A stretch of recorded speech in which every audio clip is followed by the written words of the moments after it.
Hello everybody, welcome to another Smooth on YouTube live presentation. Today we're going to be making a flexible rubber mold of this ash tree and subsequently casting it in concrete. My name is Ernie Dojack, I'm with the Smooth on Buddy Rhodes Concrete team, and I'm very happy to be here today. A little housekeeping to get out of the way before we start the presentation. Behind the scenes, my videographer Alex Hazard will be helping me out with the presentation. And we also have Adam Case as our moderator for the live presentation. If you have any questions throughout the presentation, please do not hesitate to enter them in the chat box.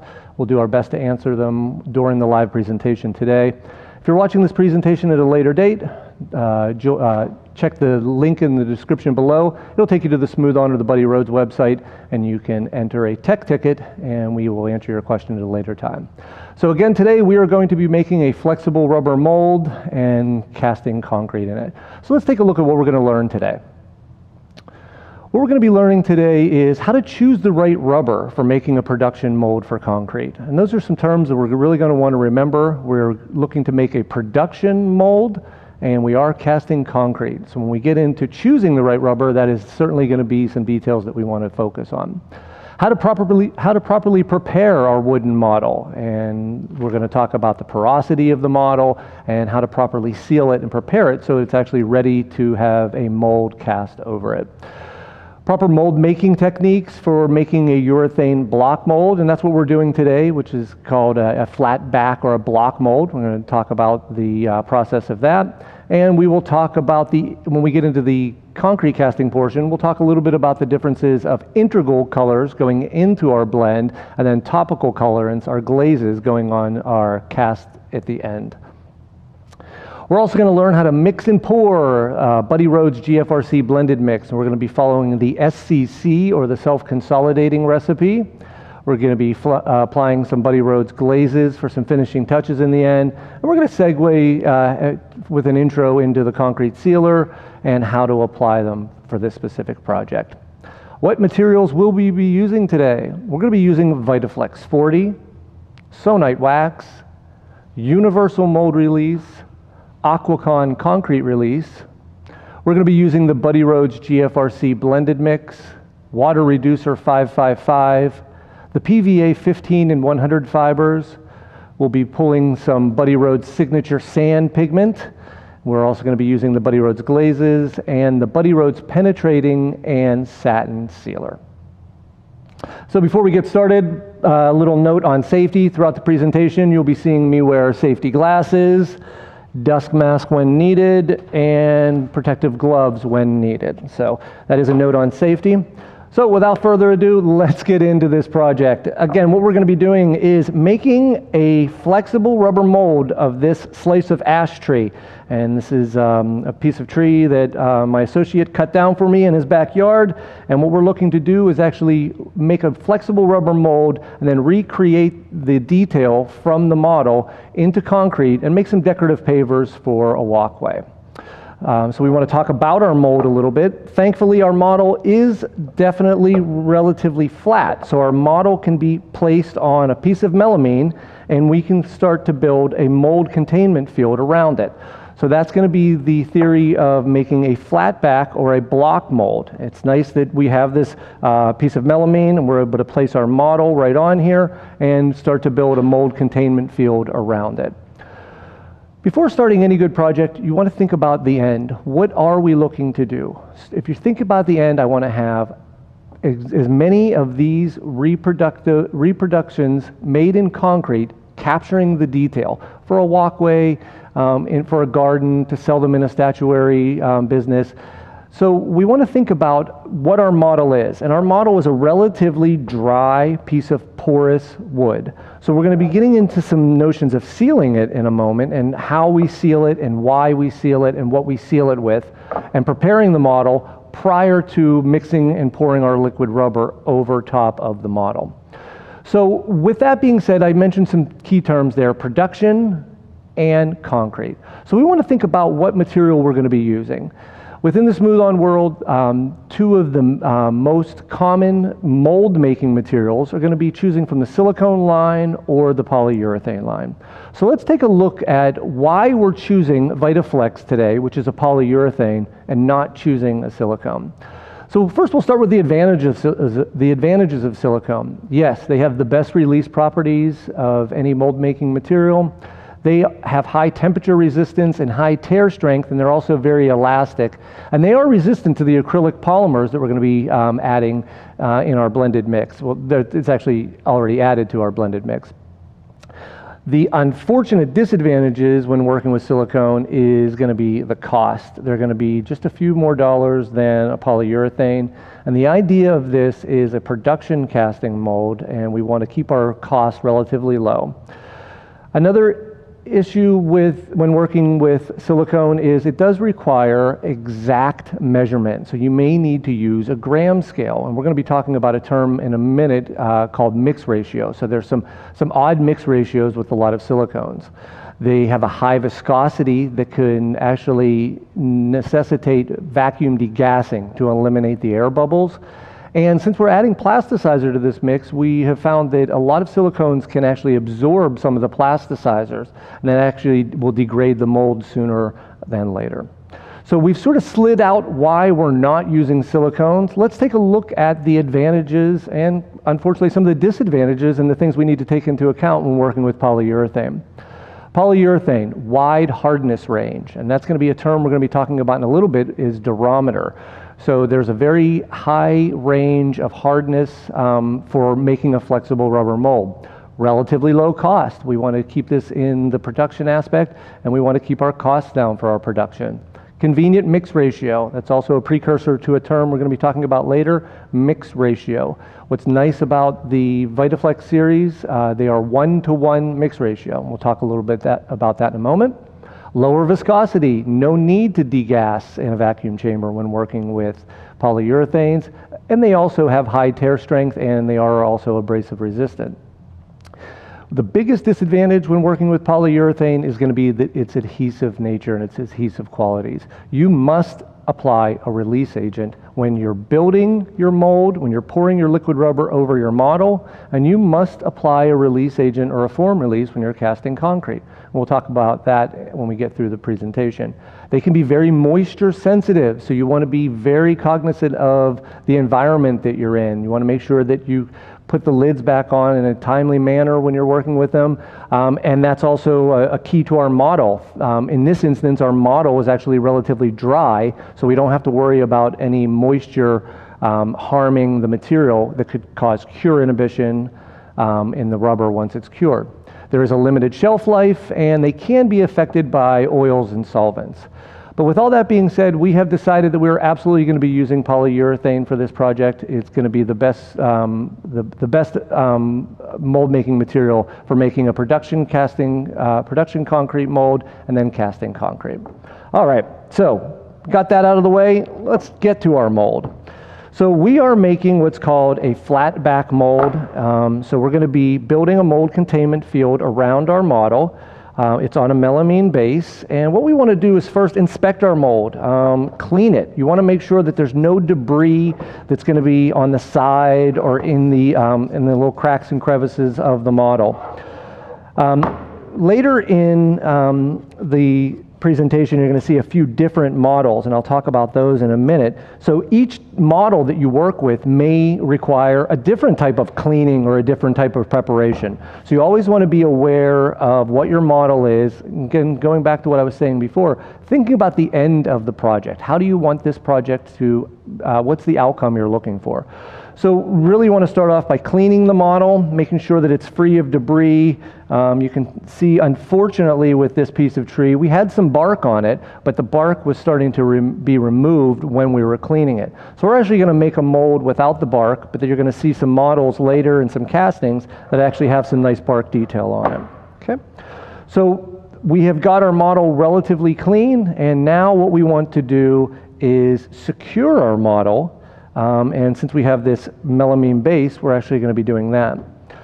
So prior to securing our model to the melamine base, we are actually going to be drilling some holes.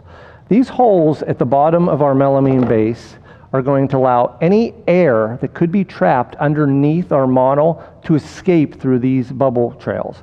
We don't want these bubbles to force their way up through the rubber onto the face of our model, which would then subsequently be in our finished mold and transferred to our castings. So what we're going to do is we're going to take a drill, and yes, my friends at Smooth On have let me use some power tools today. So this is very rare occurrence when you see Ernie with tools, but here we go. So we're going to drill a few pilot holes here, and these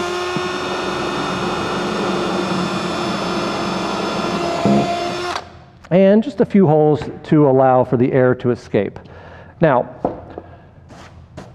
if you'll notice, my model is actually elevated a little bit as well. This is on what's called a lazy Susan, and that's actually really good for the mold making process. It's going to give us a nice way to turn our model around. It's also going to give us some additional area for this air to escape at the bottom on the lazy Susan. We'll take a time out here for a moment. This is a lazy Susan, and I would like to say, in all honesty, I have never met a lazy Susan. Buddy Rhodes' wife's name is Susan. She is anything but lazy. She's an extremely hard worker. My good friend Jim, who right now is being a little lazy and vacationing, his wife's name is Sue. They are not lazy. They are extremely hard workers. So, moving forward in this presentation, this will be known as a lazy Ernie. So we're going to place our melamine on our lazy Ernie, and we're going to get ready to secure our model. So we want to secure our model. There's various ways you can secure it. You can secure it with super glue. You can secure it with hot melt glue. Today we're actually going to be securing it with just a screw. So we're going to go ahead and make sure that our model is relatively centered on the melamine base. This is a precursor to the mold making portion. We want area around here so that we can build our mold containment field. Typically a mold wall is anywhere from 1/2 of an inch to 3/4 of an inch. So we've got plenty of space around this melamine base. So we're just going to go ahead and flip our model over and place it down. I'm just using my fingers just to make sure that it's relatively centered, and it is relatively centered. One of the things I learned very quickly when starting at Smooth On, when you're working with melamine, drill pilot holes.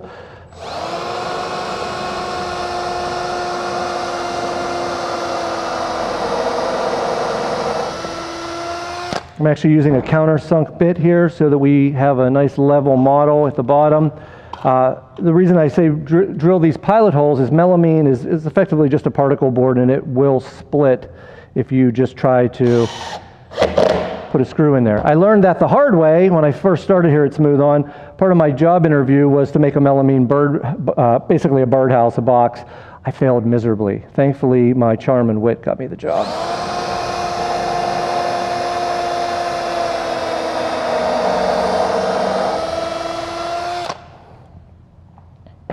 Okay, so we're just putting 2 screws in, nothing real major here.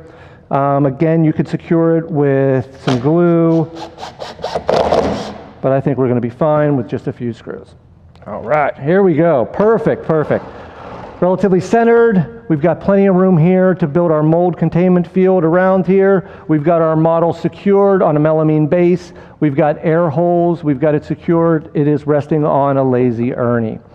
Now, if you notice, it is a relatively flat mold, but it's not fully flat, and we need to discuss that and realize what we're going to do with this little gap area down here at the bottom of our model, as well as these cracks and crevices on top of the model. The liquid rubber is going to find its way into any of these little cracks, any of these little breaks at the bottom of our base. So what we're going to do is actually build a clay gasket around the bottom, and this is going to avoid any flashing that's going to come when we pour our liquid rubber. This is, I've actually just went ahead and rolled out some clay. This is a Sculptex clay. This is sulfur-free clay. The reason you're going to want to use sulfur-free clay is if you're using a clay that may have been mined near sulfur, it can and more than likely will cause cure inhibition on polyurethanes and silicones. So we're going to go ahead and just start to apply this clay at the bottom of our model here. I rolled out the clay. This clay comes in soft, medium, and hard. I went ahead and used soft today just to make sure that we get it nice and spread around our model. There are various ways that you can do this. Some people will actually use a silicone caulking. Really depends on what your mold making material is, if you want to choose that. I find the clay works very nice. It's very forgiving. You can really push it in and underneath the model when need be. One of the mold making tip here is we talked about thinking about the end and what you want your casting, your final casting to look like. I want to capture as much detail on this side of my piece of ash tree and any other tree that I'm making, any other slice of wood that I'm making. So I don't want to, cover up any of that. The liquid rubber is basically going to pull the detail off of this piece of clay. We want the natural grooves, we want the natural woodwork, the wood tone from the piece of tree. We don't want to actually make a mold of the clay. So you can come in with some of these sculpting tools and you can actually remove any excess clay. This is also a good chance if you want to make any type of beveling, and which would be easy when you get into the demolding or actually placing the paver in the, whether it's the sand or the gravel that you're going to place the paver in. So we're just going to go ahead and place this clay around our model. Again, when you're working with something like this, it is always good to have your clay rolled out. It's a lot easier than just trying to do it each piece. There's some nice little tools you can buy, these little clay extruders that you can hook up to a drill, or you can simply just roll it out. But I like to do everything by hand. And we're just going to continue to apply this clay. Again, moving it around really nicely on my lazy Ernie, not having any issues, so that I can see the entire model. No one has to see me bending down and showing my gray hair, which I could make all sorts of comments. My friend Alex, the videographer, had talked about some CGI effects and was actually going to give me luxurious blonde hair. So I'm hoping my friends at home see that. I hope that actually made its way into production. Maybe we can just do that in the post.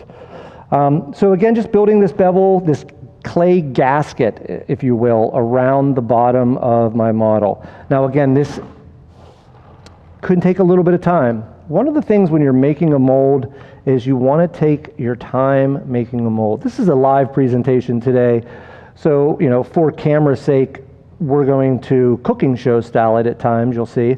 But you really want to make sure you take your time when you're making a mold before you cast in it. And this is a big tip I see a lot with concrete countertop. People that make concrete countertops, concrete furniture, it may take them, a week to make the mold perfectly, the way they want it, the way that they want it built, the way that they want it to have a demold from it, whether they want to reuse that type of mold.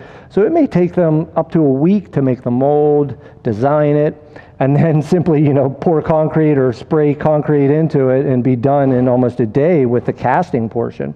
So a lot of time really does come into the mold making aspect to make sure that you're going to have what you want in your final casting, a reproduction of this ash tree, pulling the detail that we want. So again, we're just going to take one of these sculpting tools and just sort of remove the excess clay that is around here. It's actually pushing it underneath as I do this too. So this is going to help us with the flashing. If we got any flashing under here, it may or may not be a big deal, but if we had a big gap underneath here, that flashing could go underneath there. The liquid rubber is going to find its way into any of these little nooks and crannies, and it could find its way underneath there, and it could actually encapsulate this model, and we would have an issue demolding it later, and we could have almost what's called like a mechanical lock, where we're actually having our model locked in the rubber and have to cut and slice a little bit more of the rubber than maybe you wanted to.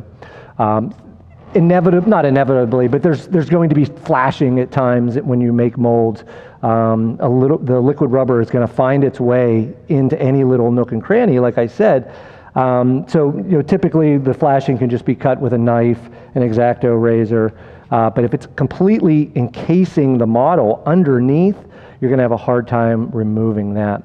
So again, going back to not covering up too much of the detail, you can see I'm trying to push this clay in this these cracks and crevices. I don't want to just smear it all over my model, because then I wouldn't be able to see the wood grain tone.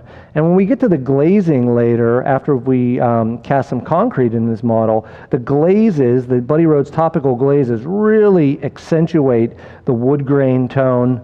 And there's a lot of artists out there that can really recreate wood, faux bois, if you will. And it's very popular when it comes to, again, lawn ornaments, lawn garden sculptures, but there are a lot of really good, talented concrete artisans who can make concrete countertops in a style sort of like a board form or a wood form style and make it look exactly like concrete. Later on, or excuse me, like it'll be concrete that looks exactly like wood. I'll show you some examples later on. So again, we've got all these little holes here. We want to make sure that we got that. This might be a sort of a neat one to keep open here and have that rubber, so when you do demold it and then you subsequently cast it, you'll sort of have this negative space. So we're going to cover it up a little bit, but not too much. Hope everybody's having a good day out there. Again, throughout this presentation, if you have any questions, do not hesitate to enter them in the chat function. I'd love to hear from any existing, any current customers, any of our friends, any relatives that are out there, any fellow mold makers, concrete casters. We are here for you to answer your questions. Okay, so we're going to go ahead and move on to our next phase here. We've got this pretty much filled in. There's this neat little knot here. We'll just put a little bit of clay in there, a little bit of clay in there. I want to keep that one open so we can have some more definition when we actually make that. Again, in the real world, I would really want to take my time, and I'm going to go ahead and clean this up just a little bit more since we're going to be pouring some rubber on here in a little bit. Really just want to take our time and remove any excess clay so that we don't take away any of that detail. And you can see right here, was a little generous with the clay here. So just pushing it down with a sculpting tool. These are nice tools here, these little caulking tools. These are actually used a lot in cake making for like fondant. But we use these a lot in the Buddy Rhodes world when we're caulking edges for melamine, and you would actually use this to get a nice beveled edge. Okay. All right, so we've got our clay applied. We have a relatively clean model. We went ahead and got rid of the debris. We secured it on the bottom of our melamine. We've got our air holes. It is moving and it's grooving on our lazy Ernie. And we are getting ready to start to make our mold containment field. So looking at this model, we have a few options on how we would move forward with actually making a mold box or a mold containment field. The easiest way that people are going to look at this and they're going to think of a square.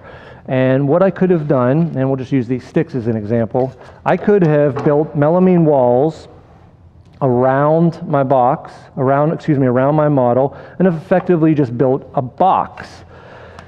Going back to why we chose urethane being cost effective, this is a production mold. We want to save as much money in rubber as possible. So if we would have made a square or a rectangular mold, we would have all of this area wasted with rubber. Let me show you an example. When I first started this presentation, I was trying to identify how I would make this mold. So this is almost an example of what you should not do. You can see just the absolute amount of rubber that is not needed. One of the terms we're going to talk about in a little bit is Durometer, and VytaFlex 40 is a 40 Durometer. So we've got plenty of firmness in our mold walls. So making a round mold is going to be suitable for this specific casting. So what we're going to do is we're actually going to take some aluminum flashing and build a mold containment field around our piece of ash tree. So this will allow us to negate any unnecessary area over here and just keep our mold to what is exactly needed, just the 1/2 inch to the 3/4 inch mold wall over here. Prior to placing and securing the aluminium flashing, yes, my friends down under like to call it aluminium, I have a tendency to call it aluminum when I'm over here working with customers, and they get confused and they think I'm not from around here. I am not from around here. So what we're going to do is actually start by identifying where we want our mold wall. And we're going to do about 1/2 inch to 3/4 of an inch. So what I'm going to do right now is just sort of draw a dot that shows me where the 1/2 inch is coming from my model. So I got about 1/2 inch there, just about 1/2 inch there, 1/2 inch there, and another about 1/2 inch there. And what I'm going to do is actually draw a line around my model, and this is going to help me understand where I want to build the aluminum flashing. So we are just going to connect the dots, la la la, connect the dots, la la la. I definitely need my daughters for this one. My daughters are much better artists than me. That'll work. So we'll actually place a little tight right there. I missed my dot, but what we're going to do is just place the aluminum flashing right outside of there. So we have got our model secured to our melamine base. We went ahead and drew a Sharpie line around this. Now, prior to building our mold containment field, we want to take a look at our model, and we talked before about sealing a model. This is a relatively porous model, and when I say porous, it means even though it's a dry piece of wood, it's still got this porosity in it that can trap and suck the rubber from it. So what we want to do is actually seal it, and what we're going to do today is use this product, Sonite Wax. Sonite Wax is a great way to seal porous models. Stone, rock, wood, pieces of timber, as my friends down under call it. And Sonite Wax is a soft paste wax that is easily spread over your model. You can use a soft rag, you can use a brush. Today we're going to be using a brush. There are other options for sealing porous models, and it really could just be dependent upon your project, which is why we always ask that you go to the Smooth On, you go to the Buddy Rhodes website, enter a tech ticket, give us a call on the tech line, and we'll give you some advice on which sealer you should use. Maybe Super Seal is the choice. I know I've worked with a lot of wood and timber making molds. I've always found, and I did test this, I've always found that Sonite Wax is the better of the options. Sonite Wax is not a very volatile compound. It is not noxious by any means, but I am going to go ahead and put some gloves on just in case I spread a little bit more than I wanted to. So you can see the paste wax just comes out very nicely on a chip brush. We'll go ahead and apply it, and you can start to see immediately the changing of the color. You can see almost the dryness of the tree just really accepting the sealer and just, you know, really glossing up almost. You want to be generous, but you don't want to be too generous. We talked before about the clay taking away the detail. If I leave this lump of Sonite Wax in, it may not make a big, you know, it may not, the mold rubber may not make that exact indentation, but it's certainly going to have some of that elevation from this Sonite Wax. So we really want to make sure that we move it around thoroughly and making sure that we get full coverage, which is another reason we've got this lazy Ernie today that is just really helping me with getting full coverage. Trying to get the Sonite Wax into the nooks and crannies, making sure, again, you're not too thick with it, but not too thin, making sure we get full coverage. You can see I'm trying to stay within my mold containment field. The Sonite Wax can act as a slight barrier or release agent, not necessarily for the rubber, but maybe for some glue in a little bit when we start to glue the aluminum flashing onto my baseboard here. We don't want the Sonite Wax to act as any type of barrier. Now, Sonite Wax can be applied in a few coats. It really just depends on what your model is. Again, if it's a very, very porous model, a lot of holes, a lot of openings, you may need just a little bit more Sonite Wax. Typically, you want to wait 20 to 30 minutes to either applying your next coat of Sonite Wax or applying release agent and then pouring rubber on. We want to make sure that the Sonite Wax has completely penetrated the porosity of the model and making sure that we don't have any lumps laying around. So again, Sonite Wax, excellent product for sealing porous models, specifically like this ash tree that we're working with today. So I'm going to go ahead and put Sonite wax over here for right now.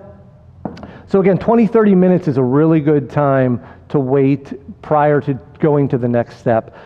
For today's purposes, it being a cooking show style, we are going to absolutely jump to the next step, and that is going to be gluing our aluminum flashing walls on, or our mold containment field. I hope everybody's doing good out there again today. If anybody has any questions, don't hesitate to ask. We've got a lot of content on our YouTube channel. We've got some past presentations that have just been really great. Last week they did skin effects and life casting, and I actually cut myself shaving today. I was going to say that it was just leftover from the skin effects last week, but no. I was so nervous this morning I cut myself shaving. Mold making tip. This is a mold making tip from my good friend Milo. If you've seen the videos for making things with Milo, Milo does a great video of making a mold wall or mold containment field of an irregular shape. He's actually making a mold with aluminum, a mold wall or a mold box around his model, which is a shield, and he uses aluminum flashing. This aluminum flashing, if you're working by yourself, can be a little floppy and flimsy, and you can have a tough time maybe holding it into place.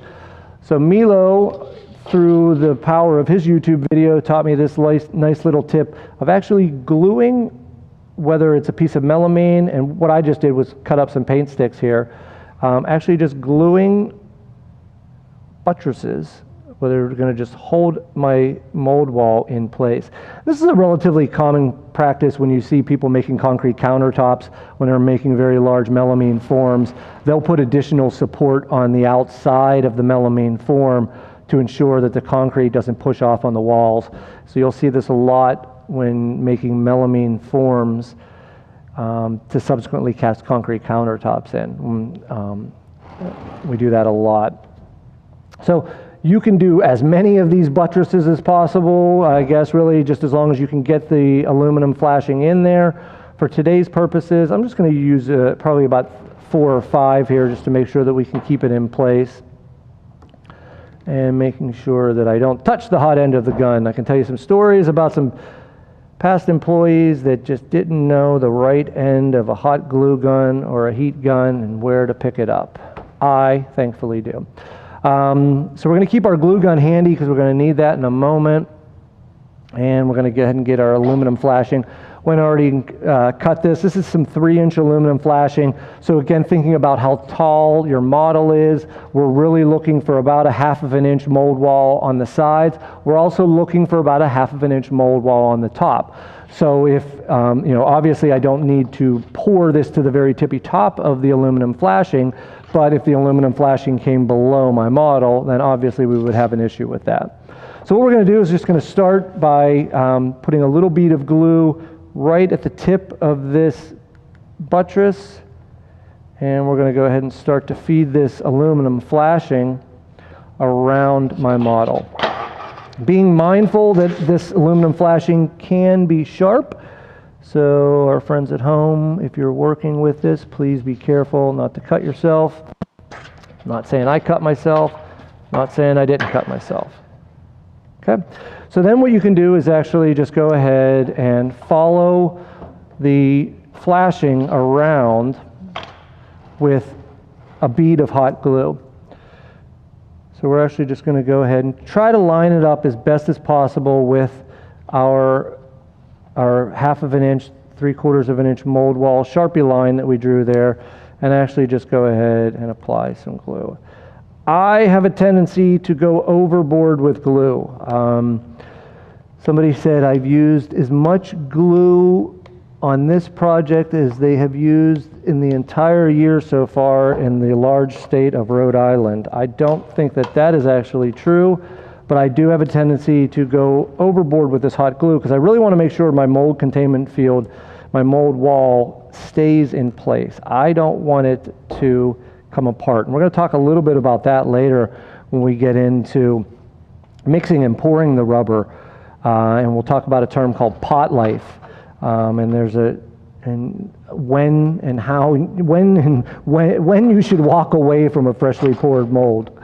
So I'm going to just go ahead and glue that there and continue to apply the hot glue around the aluminum flashing. Again, if you have any questions, please don't hesitate to go to the chat box there, ask us any questions you have. We're going to be segueing shortly into the actual mixing and pouring of the rubber and precursor to pouring the concrete here in a little bit. So just, again, taking your time. If this maybe wasn't on camera, I'd probably ask maybe somebody for help. Hey, you hold this over here while I put this on here. But I am self-sufficient today, making sure this is properly secured. So to reiterate, so far we've got an ash tree. An ash tree is a pretty popular tree here in Pennsylvania. It was a fell tree in my associate's backyard. He cut me up a bunch of chunks of it. So one of the things, when I was doing the clay before, the clay didn't take me that long, and because the model is relatively smooth. We're going to be looking at a model here in a moment that has a lot of detail, and that's something to think about when you're building these mold containment fields with the 1/2 of an inch, 3/4 of an inch, making sure you have enough area for the rubber to go in and have thick enough mold walls when we later cast concrete in it. But so I was talking about the tree models. One of the other models you'll see me pull out is a honey locust tree. Real nice tree with some really nice bark on it. As I said, unfortunately, this was a fallen tree that did have it was relatively dry, so the bark was just coming off left and right. And this was the perfect size of the model that we were looking for, so I really wanted to make sure that we could get something done on camera, but I'm going to show you the other model that I was working with, the locust tree, the honey locust, and it's really nice. It's got a lot of detail, but adding the clay it took a lot longer to add the clay gasket around the bottom of that tree. There was just so much more detail to go in and out of those nooks and crannies and grooves that we really wanted to make sure that we didn't lose that. And we also wanted to make sure that we could get this done in a timely manner. And you guys don't want to sit here and watch me clay pieces of timber all day. So again, I would highly recommend maybe coming back around this with another swath of glue. It is certainly not going to hurt it. I'm pretty sure there's not a hot glue shortage in America, so we should be fine with that.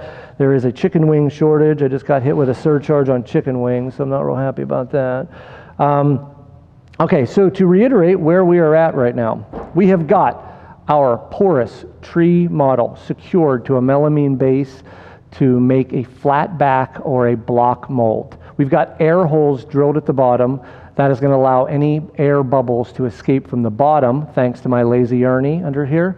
And they're not going to push up so that they're actually on the face of the mold that can then be recreated and taken into our castings when we make concrete out of them. We have built a clay gasket around the bottom to avoid any flashing. We've also applied clay inside any of these cracks, nooks and crannies and crevices to ensure that our liquid rubber does not seep into there. We sealed our model with Sonite paste wax, and that's blocking in, that's helping the porosity so that our rubber can actually, it's helping it to the ease of demolding later, and we're going to talk about that when we apply some release agent. We put our glue, we glued some buttresses, we drew a line with a Sharpie around here, and we built our mold containment field. So we are getting very close to mixing and pouring rubber. But before we do that, we want to talk about what you need to do before you mix and apply polyurethane. One of the biggest disadvantages that we showed before was its adhesive nature and its adhesive quality. You've got to use a release agent when you're pouring rubber over your model. You've got to use a release agent on your model, and you've got to use a form release when you're actually casting concrete into a polyurethane rubber mold. So for this instance, we're going to use a silicone-based release agent, universal release agent. So universal release agent, you just want to hold it a few inches away from your model. This is in an aerosol can. It does come in liquid forms. It's going to plume a little bit. I'll put my safety glasses on. It's not extremely noxious by any means. but you can see we just want to make sure we get a nice little coverage. Additionally, you want to make sure that you release your mold walls. So if this was melamine or if this was acrylic walls, you absolutely want to make sure that the release agent goes on your mold walls as well as on your base. Depending upon the size or how big your model is or where your flash or where your mold wall is, it's a good idea to use a small chip brush and actually just ensure that the release agent has been properly applied over the model, doing a quick brush if you will, and then typically what we'll do is come back and do another quick spray. And you do want to wait a few minutes prior to mixing and pouring rubber over top of the universal release agent. So what we're going to do now is we're actually going to segue into the material itself, which is VytaFlex 40. VytaFlex 40 is a 1-to-1 mixed ratio polyurethane. It is probably the most popular product that we use when it comes to casting concrete. We talked before about urethanes and the advantages and the disadvantages, and one of the biggest advantages is the cost effectiveness and the longevity that you can get from VytaFlex molds. So VytaFlex is perfect for casting concrete. If you're casting pigmented concrete, your pigmented concrete has the best chance of retaining that color when working with the VytaFlex. Some other rubbers out there can actually transfer the color from the pigmented concrete onto your mold or vice versa. So it's just absolutely great when it comes to that. It comes in a wide variety of durometers. It's easy to mix 1-to-1 mix ratio. So before we go any further about VytaFlex, let's talk about some terminology that comes into line when we're working with these liquid rubbers. And this can be segued over to silicone, but we're focused on polyurethane today. So some of these terms are going to be very important for us today. And the first term we're going to talk about is durometer. So we've already sort of segued in and jumped around durometer a few times today. Durometer refers to the hardness or the firmness or the softness even at times of the material you're working with. There are two main scales that is measured on, specifically here at Smooth On that we use, and that's going to be a Shore A and a Shore D. Shore D refers to the rigidity or the hardness, the firmness of a plastic or an epoxy. So we don't necessarily have to worry about that today because we are working with flexible rubber, and that being VytaFlex. So VytaFlex and other polyurethanes are judged on a scale or based on a scale from 0 to 90 as a durometer. 0 being as soft as something like a piece of gelatin or a gummy bear, very, very soft. 90 durometer being as hard and stiff as a hard hat, or something very, very like a car tire, something very, very something that you'd have an issue demolding. So one of the questions we got early on the chat was, how do you know which durometer or which product that you would use? You also, if you remember in the beginning, I talked about thinking at the end what you want as an end result. What are you casting? We're casting concrete in it. We're casting Buddy Rhodes GFRC polymer modified concrete. It doesn't have a lot of aggregate in it. It doesn't have a lot of large pieces of stone and pebble and things like that. If we were casting a very heavy aggregate, a very heavy mix, or really any type of concrete, we want to steer away from the lower durometer scales. Those 10s, 20s, and sometimes even 30s can push out on our mold wall, and actually you'd end up having a deformed casting. On the opposite end, if you chose something like an 80 or a 90 durometer, you'd have a hard time demolding it. We want a flexible rubber. We want to be able to peel the rubber off of our prepared model and have an ease of demolding. So VytaFlex 40 sort of falls right in the middle. It is easy to demold. Given a 1/2 inch to 3/4 inch mold wall, you're not going to have anything push out from when you're casting in it. VytaFlex 40 has been used, pretty much countless times in a lot of concrete casting, whether you're making stone veneer, edge bands, cast stone, capstones, corbels. VytaFlex series, specifically VytaFlex 40, is really where you're going to fall into line at. So VytaFlex 40 for this project is what we chose. Now let's talk about another term right now, and that's going to be mix ratio. And it's another reason we chose this product is the ease of mix ratio. Mix ratio is a term that dictates how much material you need, part A and part B in this case, to have a cured mold. So one of the reasons, again, we chose VytaFlex 40 was the 1-to-1 mix ratio. And the reason we didn't choose a silicone was some of the silicones can require precise measurement with a gram scale. Some of the mix ratios are a little bit different, such as like a 10-to-1. So we really wanted to keep this relatively easy today, and we were looking for a 1-to-1 mix ratio, which is a great choice for this specific project for on camera, of course, today, which is why we chose the VytaFlex 40. Another term that we're going to talk about is viscosity. Viscosity refers to how the material flows. And it actually can be gauged with a term called centipoise, not centipede, my third favorite all-time video game behind Miss Pac-Man and Dig Dug. Not centipede, but centipoise. Centipoise refers to how the material flows. And on the screen we put a chart. 0 centipoise is something like water. It's just going to flow very, very well. Up to something like 100,000 centipoise, which is molasses, very, very slow. So those are things to think about when you're mixing and pouring this rubber over your model. What is the viscosity of your material? The viscosity of VytaFlex 40 is right around 2,000, so just a little less than motor oil. So you're going to see that it's very easy to mix it, and it is very easy to blend it thoroughly and then pour it over our prepared model. So that is viscosity. The next term we're going to talk about is pot life. Pot life refers to the amount of time that you have to combine these materials. Remember, we said it's equal part A to equal part B. That's our mix ratio. So when I add my equal part A and equal part B together, that's when the pot life begins. The pot life is absolutely going to vary and be different depending upon which product you're using. Something like our smooth cast resin series has 2 and 3 minute pot lives. We have some other silicones that have 10, maybe 15-minute pot lives. We have, when you jump up the scale in VytaFlex series, something like a 50 and a 60 VytaFlex actually have 60-minute pot lives.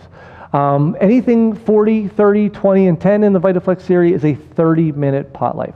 30-minute pot life is going to give me plenty amount of time to mix and pour my liquid rubber over my model. Going back to that term viscosity, it can have a tendency, the viscosity can go into these nooks and crannies. So later in the pot life, and when it actually starts to gel up, it can actually be a little bit more firm and won't go into those nooks and crannies of our model. So those were the terms that we talked about. We talked about viscosity, we talked about pot life, we talked about durometer, and we talked about mix ratio. Before we jump into the VytaFlex, I want to just give a couple examples of some world life experience with VytaFlex. Again, VytaFlex is pretty much the most common product we have out there in the concrete industry. We work in the concrete division here at Smooth On, which means we help people with mold making as well as concrete casting tech questions. So a lot of times people ask us what products to use and what to cast in them. VytaFlex 40 is used prevalently with stone veneer and cast stone manufacturers. So on the screen now you see an example of stone veneer mold, and this is also a VytaFlex 40. So you can see it's going to capture the detail, not a lot of undercuts, but you see the grout marks is going to make it very easy for demolding. This next picture is actually going to show us an example of a different mold being cast, being pulled off of a model here.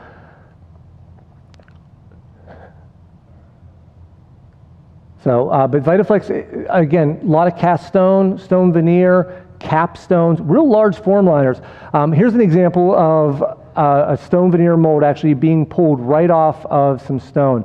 So for those of you that thought all those houses have real stone on the side of them, they are not. It's actually concrete. Here's an example of a very large form liner. So same thing, when you're driving down the highway and you see those faux rock walls and those sound barriers, those decorative sound barriers, here's a real world example of VytaFlex being used for very large sound panels. So again, you want to think about when you're casting something like this, what is being cast on this? So you want to think about the durometer. So that was actually a picture of a VytaFlex 60 durometer because it was a much larger casting, much larger mold. So now we're ready to get into mixing and pouring our rubber. We have our VytaFlex 40, 1-to-1 mix ratio, equal part A and equal part B. One of the beautiful things about the Smooth-On products is they come in color-coded buckets, make it very easy for people like Ernie. A is going to come in yellow, B is going to come in your blue. So what we're going to do right now is we are going to take a look at each components of these, mix, combine, and then pour it over our prepared model. So we're going to start with our part B. Part B is going to be the thinner of the material. It's not as viscous as our part A. Part A is also a little bit more moisture sensitive. One of the disadvantages we talked about earlier with polyurethanes is they can be affected by humidity or moisture in the air. So with the part A, we don't want our part A exposed to any additional moisture if it doesn't need to be. So we're going to start with our part B and actually dispense my part B and then dispense my part A prior to combining them. So we're going to definitely safety up here. I'm putting my glasses on. I had a text from a friend of mine last night and said he was happy to see that I was wearing my glasses in this presentation. Long time ago, I graduated high school, and I really wanted to be like most humorous, most active, most energetic, most likely to be a Smooth-On YouTube star. I got best eyes. Best eyes? Whatever. But these babies have been my money makers throughout my life, so I'm always going to keep them protected. So we're going to put on some safety glasses, and we're going to be putting on some gloves, some nitrile gloves here before we dispense our rubber. So if you notice on the top of my part B, it says stir well before using. The part B can actually settle at the bottom, so we want to make sure that it is thoroughly mixed up. To open the units, we're using a 1-gallon unit for this project today. The Smooth-On materials come in something smaller, a trial size or a pint unit. It comes in 5-gallon units, 55-gallon units, up to 2,200-pound tote units. You want to think about your project. You want to think about one of the things we talked about before with the polyurethane, limited shelf life. People have a tendency to go to these big box stores and buy as much toilet paper and paper towels as they want because it's non-perishable. It's going to last forever. It's something to think about when you're purchasing the Smooth-On, specifically the polyurethanes. There is a limited shelf life. It's right around 6 months opened to about a year unopened. So you want to make sure that you're going to be using these products in a timely manner and not taking the lid off and putting the lid back on a lot of times. So if you're doing a small project, maybe you start off with a trial kit. Maybe it's a 1-gallon unit before you start to move up to the 5-gallon units.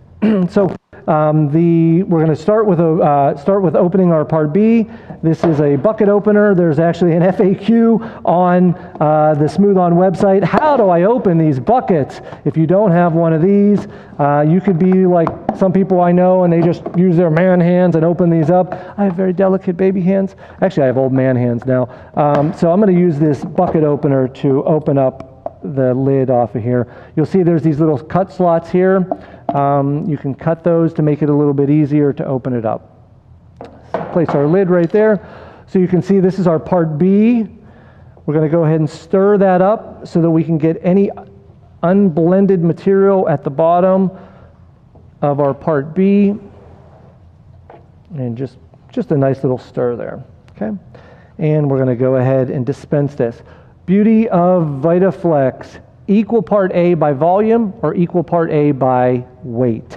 Today we're going to be using weight because I know exactly how much we need, but a nice little mold making and casting tip would be if you're making a bunch of molds and you know exactly how much volume you need, you can take a container, and since it is 1-to-1 by volume, we'll sometimes just draw a little line at the bottom, at the top of our bucket, and just pour the liquid rubber right up to the top of the bucket, whether it's a popcorn bucket or another mixing vessel. And as long as you have equal part A and equal part B, you can combine them. This project I've been working on quite a bit, so I know pretty much how much material I need. The mold that I'm going to be making is right around 7 pounds. If you're wondering how much material to use, oh boy, I just did that, didn't I? There we go, 0. If you're wondering how much material you will need for a project, go to the Smooth On website. We have a material calculator. You can plug in the size or the shape of your model, the exact dimensions of your mold box or your mold containment field. You can plug in the exact material that you're going to be using, and it's going to give you an estimate, usually about 10% plus, of how much material you're going to need. So again, for this project, I know I need 7 pounds of material. So what I'm going to do is I'm actually going to go ahead and dispense 3.5 pounds of B, and then 3.5 pounds of A for this mold. I'm going to go ahead and scrape those sticks. Again, I'm wearing gloves and glasses for this to ensure that I'm being safe. Safety first. So go ahead and make sure we are nice and level on here. If you've seen any previous Smooth On presentations, there have been some messes. I am the cleanest person in the Smooth On Concrete team. Everyone just compliments me on how clean I am, how much I clean. I can't tell you how much my wife tells me, thank you, Ernie, for cleaning the house. Thank you, Ernie, for just being so neat and tidy. So here we go. And I can't see the scale. So I'm going to ask my associate, who's standing right in front of me, to let me know when I get to right around 3.5 pounds. In case you, he's not on camera, but this is Adam, our moderator. He's been quickly typing back there, getting jokes out at 2 pounds. Thank you very much, Adam. 2.6, the countdown. 9, cut it off. Cut it off, he says. Where are we at? 3.1. 3.1. We want 3.5 pounds. Oh, you want 3.5? We want 3.5, that's okay. Maybe Adam and I should have practiced this presentation a few more times. How are we at? 3.5? 3.2. 3.2. 3, 4. Good. Okay. All right. So we got about 3.5 pounds of our Part B in our mixing vessel. Always being mindful. Like I said, Ernie's the cleanest person that he knows. Wiping up any extra material off of our buckets and securing those lids back on top of our material so that we can use them at a later date. So we'll go ahead and slide that down here. And we have got our dispensed Part B that we're going to slide over to here. And now we're going to focus on our Part A. Being the more moisture sensitive of the two products, we wanted to wait until the second dispense or decant to actually put this into our material. Adam says, well, Ernie, why don't you just move that scale around? Well, I thought part of the production, Alex and the production team told me that the scale was going to be 3D and the numbers were going to be jumping out at the screen. So I didn't want to take that away from him. We got a lot of neat toys and tools that we use here in the video department. And put your 3D glasses on now. There was an old movie back in the day called The Mask. Those 3D, I loved old 3D movies, and they would always warn you about 30 seconds before, put your 3D glasses on now. There's no 3D of this presentation today. All right, so what we're going to do now is actually go ahead and weigh out about 3.5 pounds of our Part A. We do not need to pre-stir the Part A, but if you can see, it is a lot thicker. It's a lot more viscous than our Part B. So we're going to go ahead and pour this into here. I can actually see the scale this time. This is nice. We'll go ahead and give ourselves right around 3.5 pounds. And we're going to match this up too, because again, if you recall, this is equal Part A to equal Part B by volume. So we'll make sure that we have just the right amount.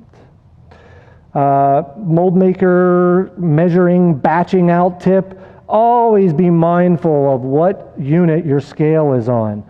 I unfortunately have done this a few times where I will go from pounds to grams or to kgs or inches to feet or whatever it is, and forget that. And I've certainly done that in the past where I've weighed out concrete in pounds and then weighed out water in kgs, and it just didn't really work out. So that's always something to be extremely mindful of.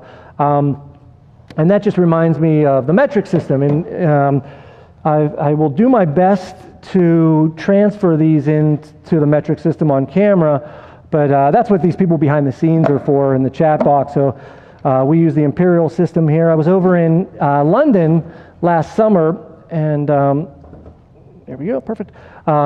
Excuse me, 2 summers ago, doing some training, and for 3 days, all I did in my head was try to transfer everything over into metric. kgs and milliliters, and just it was driving me nuts. Then about on the final day of the presentation, somebody raised their hand. They said, Ernie, we use the imperial system over here too. We don't use the metric system. They were just laughing at me, watching me try to do math in my head, and I'm not a very good math person. Okay, so we've got our equal part A, we've got our equal part B, and what we're going to do now is we have our prepared model. If you recall, we secured our model to our melamine base. We drilled holes to allow any potential airflow and bubbles to escape at the bottom. We sealed it with sonite wax. We glued a mold containment field around it. We applied universal release agent, silicone-based release agent, to allow our rubber, our cured rubber, to be demolded. So now, again, our pot life has not started until I combine these two. And if you recall VytaFlex 40, pot life of 30 minutes. So we're going to have plenty of time to thoroughly mix this material prior to pouring it over our model here. So what we're actually going to do is pour our liquid A into our liquid B. It being the more viscous of the materials, it's actually going to help us make sure that it's properly mixed and blended. Always scraping the bottom of our buckets when we're transferring into another container to make sure that we have all of our material out. Again, it's equal part A to equal part B, so we want to make sure that we have all of the material transferred. So that term that we talked about before, pot life, has just begun. The pot life is 30 minutes for VytaFlex 40. It's going to give us plenty of time to mix and pour this rubber over it, but you don't want to dilly-dally and dolly too much. I mean, I could sit here and tell stories all day, but I'm not going to do that. We're going to start mixing. So we're going to start to thoroughly mix this material. So mixing it, what we like to say is mixing it deliberately. You're not beating it and you're not hurting the rubber. That is going to allow for air to be, the potential for air to be trapped inside there, and then you could actually have some bubbles rising to the face of your mold. We've got a 30-minute pot life. We've got plenty of time to mix this thoroughly and deliberately.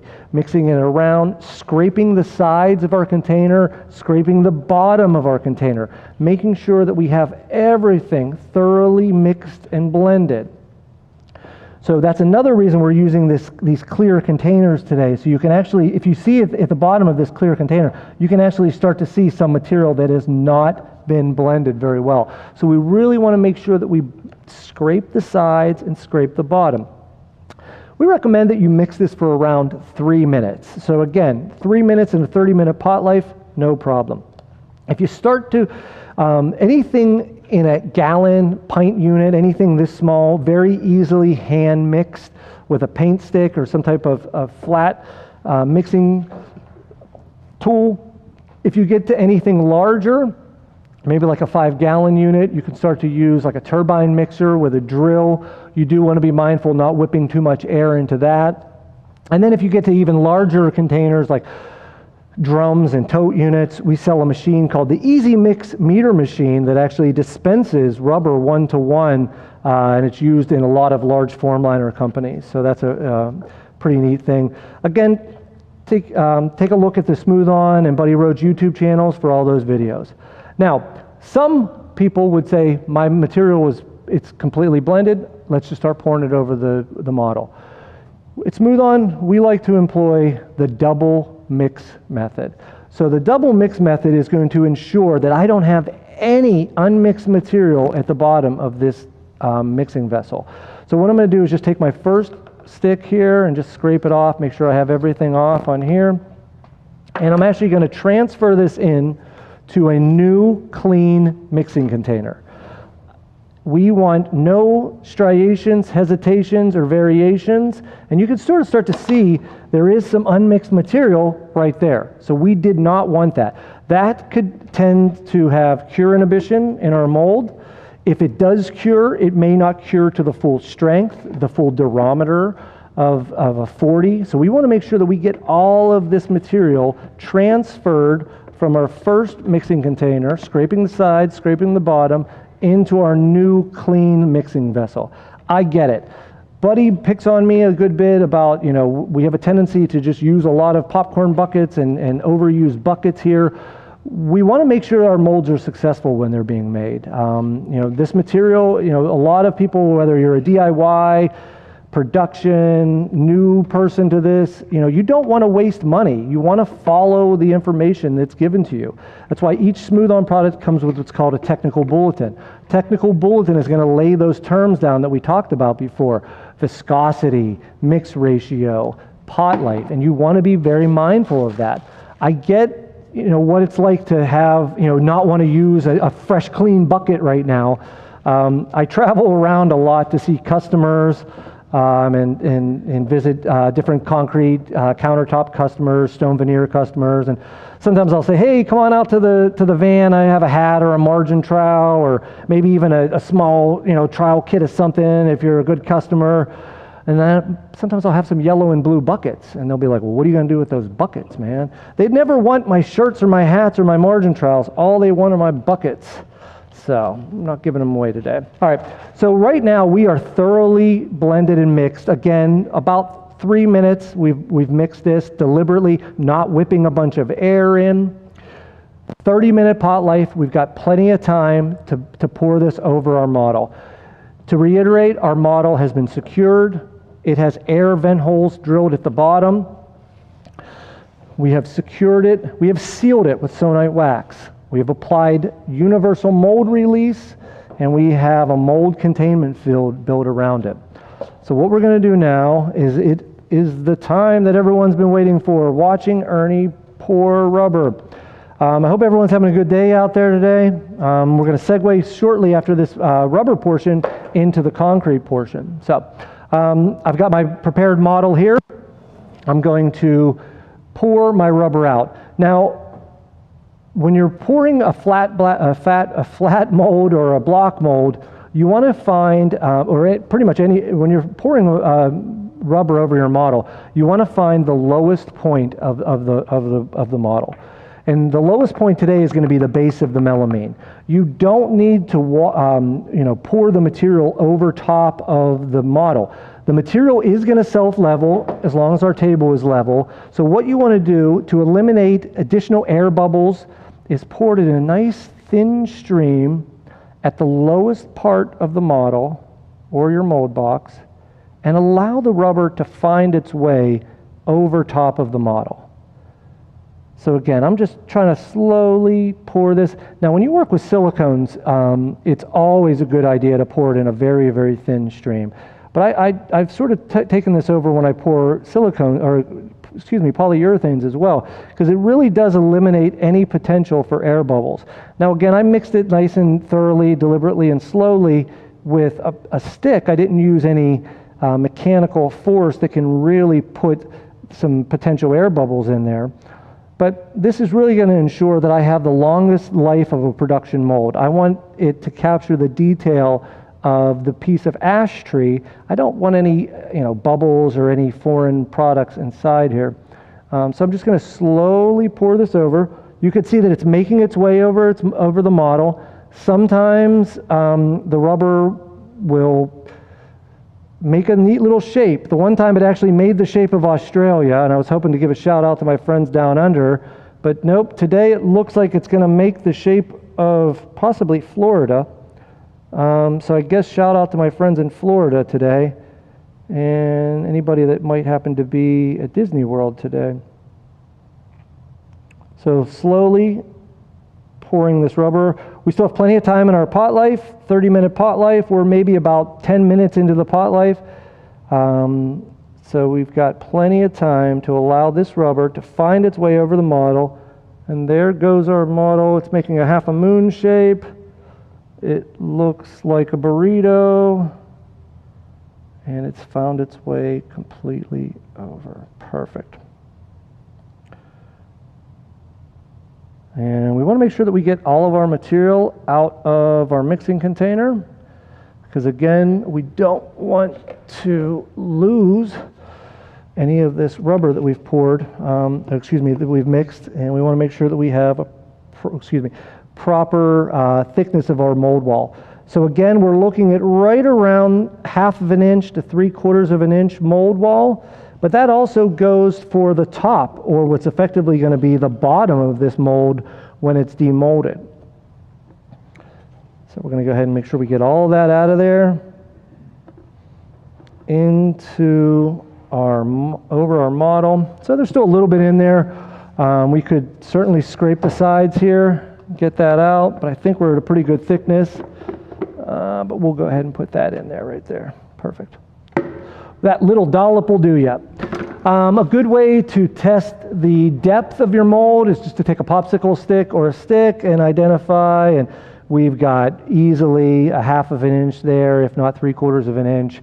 So we've got plenty of rubber that's going to be firm enough for when we cast our concrete in it.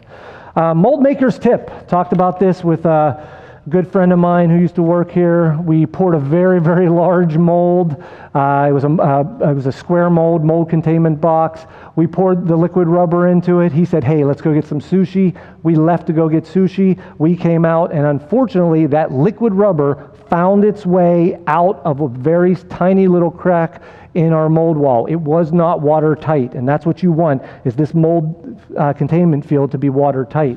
If by some chance you do spring a small leak, keep some of this Sculptex clay, the sulfur-free Sculptex clay handy. It's actually going to allow you to, right here, if you can see in the front, I didn't use enough hot glue that they use in Rhode Island.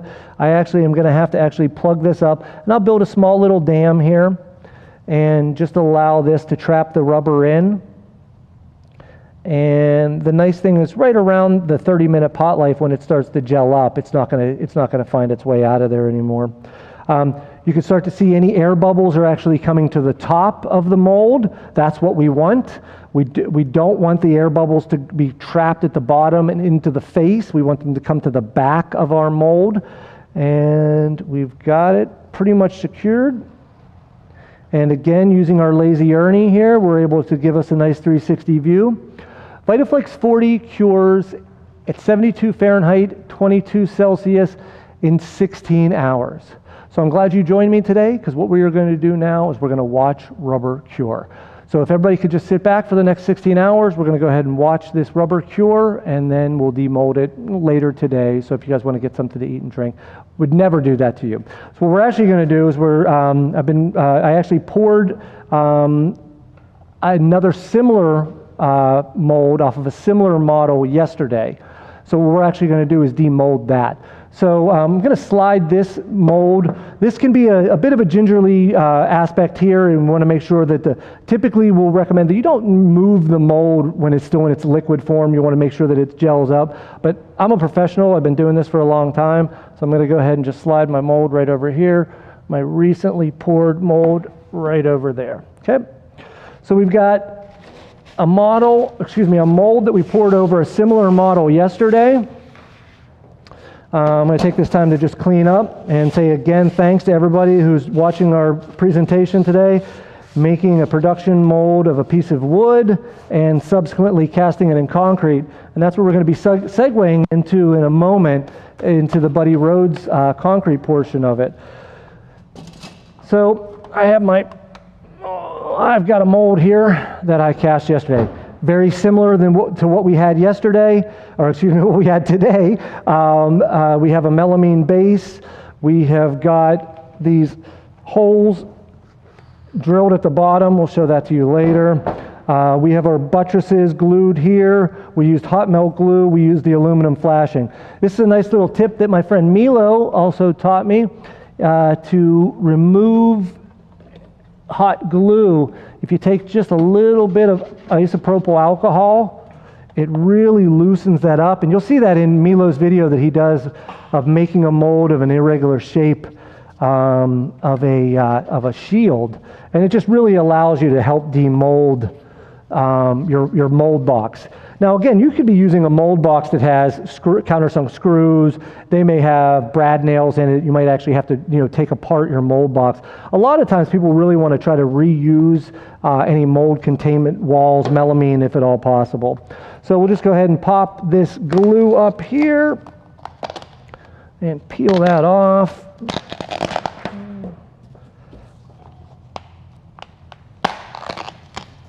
Okay, looks like it's actually taken some of the flashing off as well, which is what we wanted. Perfect. So we're going to go ahead and remove this flashing. That came off nicely, thankfully, to the universal mold release. So we're going to go ahead and set our flashing down here. We have got our mold and we're ready to demold it. This is always like Christmas morning for people, opening up the present. So you just want to sort of break that barrier. If it takes sometimes a little tool, maybe a wedge tool, just a pry bar just to get that up. And it is Christmas morning. There we go. So there we go. And then just a little bit of flashing back there, nothing too major. We can trim that off in a little bit. But you can see bringing the detail, the wood grain texture from my ash tree model. You can see the model that I prepared yesterday has the sonite wax, the clay around the edges, but all the detail from the side of it. Again, I'm going to show you a different mold in a moment with some tree bark on it, and it has some really, really neat texture. But this, I think this mold came out really nicely for the project, making to recreate something like this in concrete. It's a nice size, very easily transported. Maybe my foot might be a little too big for this, but my kids' feet are perfect for this. So it could be a really nice walkway. So that is our VytaFlex 40 mold cast yesterday, 16-hour cure time at 73 Fahrenheit, 22 Celsius, and that is our mold. Okay, now let's get dirty. So we're going to go ahead and move into the concrete casting portion. So to reiterate, we have made, the theory of this was to make a production style mold with VytaFlex 40 to get as many concrete castings as possible. So now we're going to segue into casting Buddy Rhodes Concrete Products, a Buddy Rhodes Concrete product. And what we're going to be casting is Buddy Rhodes GFRC. So the reason I chose Buddy Rhodes GFRC glass fiber reinforced concrete mix, it's the most versatile mix that we have. You can pack it, you can pour it, you can press it, you can spray it. It's really the most, if VytaFlex 40 is the most common polyurethane, Buddy Rhodes GFRC is definitely the most common product that we sell to concrete countertops, furniture makers, people that make any type of decorative concrete. It can top out at around 12,000 PSI. It is bone white mix. Each 50-pound blended bag covers 5 square foot. Again, it's a bone white base, very easy to add color, and in a moment you're going to see me add some pigment when we start to mix some concrete. So the Buddy Rhodes GFRC was chosen for this project mainly because of its versatility, the color that we want to add to it, and just the ease of use. The GFRC again stands for glass fiber reinforced concrete. There are no fibers within the Buddy Rhodes blend. You actually need to add the fibers, and you're going to see me add the fibers here in a moment. So, in the interest of me not making a mess and not being extremely loud with the equipment and the tools, what I did was take one of the other molds, the mold that I'm going to be focusing when we start to showcase the glazes. You're going to see me cast some Buddy Rhodes GFRC into a mold that has some bark texture. So this was another mold that I started making for this project, but I wanted to really use that casting, that mold and that casting for the glazing portion of it. So what we're going to do now is we're actually going to segue into a video yesterday of me casting Buddy Rhodes GFRC in the smooth-on Buddy Rhodes Concrete Shop, and we'll go ahead and get into that right now. So here I am applying Aquacon form release. Remember, it's a polyurethane mold, so even when you're casting concrete, you need to have a form release. Here's the mix design. I said each blended 50-pound bag covers 5 square foot. I knew for this mix I was going to need around a half a bag. So I weighed out 25 pounds of my blended mix, And here I'm weighing out some water. We have found that when you work with chilled water, adding ice to it is actually going to retard the mix, slow it down, and give you just a little bit more working time. So here I am weighing out my water, right around a little under 4.5 pounds. The fiber reinforcement that we chose for this project is going to be the PVA fibers, the polyvinyl alcohol fibers. We chose the 15s and the 100s. The beauties of those fibers are they're not noticeable when you cast them in the face. Even if they are in the face, you can actually burnish them off very nicely. We chose the sand pigment. Again, we want to start with a base color as all of our as our GFRC is a bone white mix. So we want to start off with a nice base tone of something like a wood. So we chose some sand. And then I was putting some water reducer. Water reducer is going to allow us to eliminate the amount of to reduce the want to add more water to our mix. So you see here on the screen right now is our mix recipe, and I just want to reiterate the mix recipe. We used about 1/2 pound of Buddy Rhodes GFRC blended, 4.3 pounds of chilled water, 1/2 pound of sand pigment, 28 and some grams of PVA fibers, 56.69 pounds of PVA 100 fibers, and then that water reducer is something I wanted to reiterate. People have a tendency to want to have a better flow for their mix, and they just add more water. All of the Buddy Rhodes mix designs are based on a 0.33 water to cement ratio. That is going to allow it to have the ultimate cure strength when it's properly cured. So adding water reducer is going to eliminate that need to add more water and give you a better flow.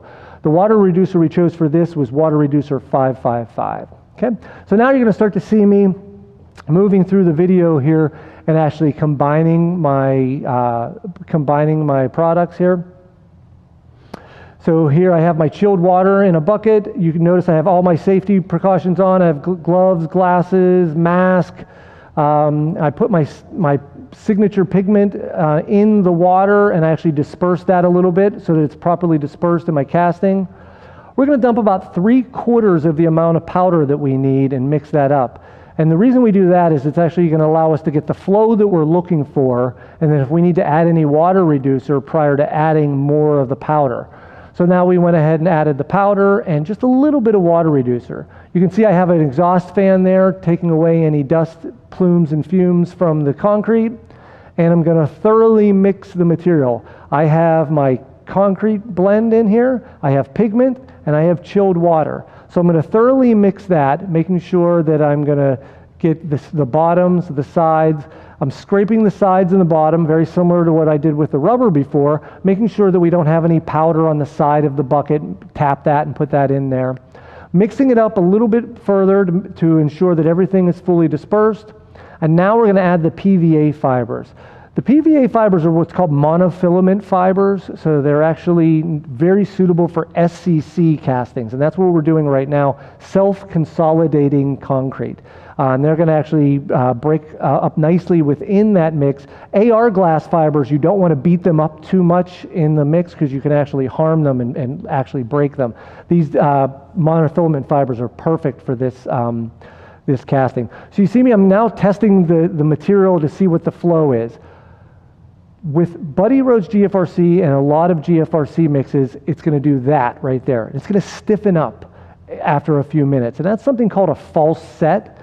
So the false set can actually, avoid it being properly poured into your model, or excuse me, into your mold. So what we do is we usually let it rest for about 10 minutes and then come back, add maybe just a little bit more water reducer, and then mix it back up, spin it back up nicely to make sure that it's fully blended.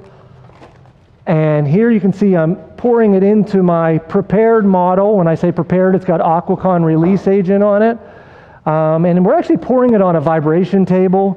The vibration table is going to help us eliminate any air bubbles that could get trapped down at the bottom or the face of this mold.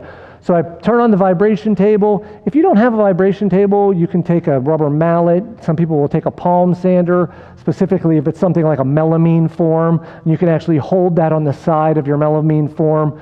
That water reducer that I talked about before, the polycarboxylate 555, that's what pushes those bubbles to the top. We wait about an hour for the material to partially set up, and then we place a piece of plastic, at least a piece of plastic over it. That is going to help trap in the moisture of this concrete and allow for better curing. Now, when you're casting concrete, we talked before about, form building and preparation. That is something you've got to take into consideration when you are casting concrete. Taking your time, following all the steps, goes back to the rubber casting portion, goes back to the mold making portion. You're going to get out of it what you put into it. This is a common joke I use a lot with the concrete cowboys that we work with. They like to cast concrete on a Monday, take it out of the form on a Tuesday and process it, seal it on a Wednesday, install it on a Thursday, and be at the bar on a Friday. That is not an ideal process at all. You want to take your time. You want to make sure that your concrete is properly cured. Buddy Rhodes GFRC cures in 16 hours or 24 hours overnight at, again, the 72 Fahrenheit. So we want to make sure that we put at least plastic. When you get into some other castings, and this is maybe something you want to take a look at some of our videos on YouTube, reach out to us when it comes to proper curing. What are the proper ways to cure a piece of concrete? Some people will go further than just a piece of plastic, putting moving blankets, maybe even heating blankets to trap that heat in for a very, very strong cure. For what we're making here, the GFRC, it tops out around 12,000 PSI at full cure. So this is going to be fine that we can actually demold this today. So we put the piece of plastic on it, and you can see that it actually trapped that moisture in the back or the top of this mold. And that's what we want. We don't want the moisture to escape, which is basically just going to make for, unfortunately, weaker concrete. You can start to see just some of the PVA fibers. They're no problem. We can actually just burnish those off. This is on the bottom of it anyway, so it's not a problem. So this was a VytaFlex 40 mold. Let's see how we want to do this. We'll do it this way. The reason we chose VytaFlex 40, it's a polyurethane. We did apply the Aquacon release agent, but one of the reasons we chose VytaFlex 40 was the ease of demolding, the flexibleness of when we're pulling this off of our model. It just came off perfectly easy. I just set it at the edge of the table, bending up, bending down my mold off of my casting, and it's coming off perfectly. You can sort of feel that little suction from the concrete freshly being cast, and then no problem. So now what we'll do is actually take it out of the mold, and there's still a little bit of moisture in there, and so that moisture right there will go away. It's actually going to evaporate, so that the face of this mold is not going to look like, the face of this casting won't ultimately look like this. It'll actually dry out. So you could see it captured all the detail from our model here. Again, we talked about this being a different model, different mold. I really want, when we get into the next portion of working with the glazes, I really wanted to play with some of this texture on the side here. This took me a lot longer when I was preparing this model to make sure that I had my clay placed in here. If you remember, that was one of the first steps we did when we were building that clay gasket, to ensure that no material would get trapped underneath of my model, the original tree model. This took a long time to apply that clay under here. So for the interest of time today and just the size of the model, I chose that different model. But now when it gets to the glazing and the accentuation, this model, I really like the bark, so I'm going to go ahead and use that. So here's where you can get into honing, sanding, different tips when it comes to post-processing. A good tip is to immediately take a 60 grit diamond hand pad and just start to knock off some of this excess material off of here. You're going to get into different types of processing and honing. It really depends, again, on what you're looking for. Do you want an exposed aggregate look? Do you want the cream look, a cream finish? Really, what is the look that you're looking for will dictate how much sanding, how much polishing, and how much honing that you do. Another thing to think about is, what sealer are you going to put on it? Some sealers don't like anything processed above 200, sometimes a 400 grit. So if you make this smooth on, it may not accept the sealer that you're ultimately going to apply to this. So, if you have any specific questions about processing, honing, sanding, polishing, definitely reach out to us. We'd be happy to give you more details about that. So what we're going to do today is actually go ahead and start to apply some glazes to these two models. And I actually cast one of these other models yesterday too. One of the other molds, which is just the mold and model we just did today. So I'll go ahead and demold that for us so we can actually have a couple different examples.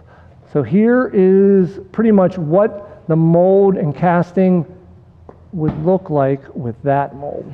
So again, there's definitely some details. It picked up the chainsaw marks. It picked up absolutely all of the side bark where all the crazy bugs started to eat away at the bark, and then it subsequently fell off.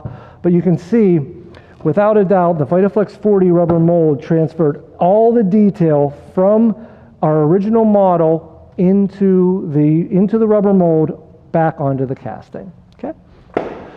So we're now going to segue into the glazing portion. We talked before about integral colors. Integral pigments are something you add to the base of your concrete to give it a different look or a different color. All of our mixes are bone white, and what is the most popular concrete color? Gray. But it's nice to start with a white base because you can go so many different ways.